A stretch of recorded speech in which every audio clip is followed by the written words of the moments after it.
ನೋಡಿ second view ಪಾಯಿಂಟಿಗೆ ಬಂದ್ವಿ. Main view point ಮುಂಚೆ ತೋರಿಸ್ತೀವಿ. ನೋಡಿ nature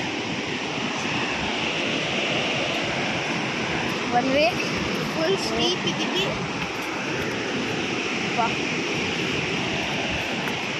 and here we are.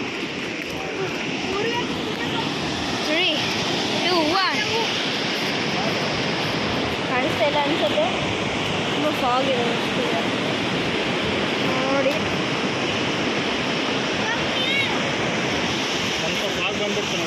ಹಾಂ, ತುಂಬ ಫಾಗ್ ಇದೆ.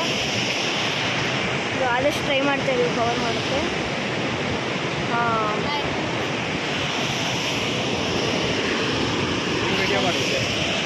ನೋಡಿ ಇವ್ನು ನನ್ನ ಬ್ರದರು, ಇವ್ನು ನನ್ನ ಕಸಿನು. ನೋಡು ಅಷ್ಟು ಈಸಿ ಇದೆಯಪ್ಪ. ನೇಚರು ಚೆನ್ನಾಗಿದೆ, ಅಷ್ಟೆಲ್ಲ ಕ್ರೌಡೆಡೂ ಇಲ್ಲ.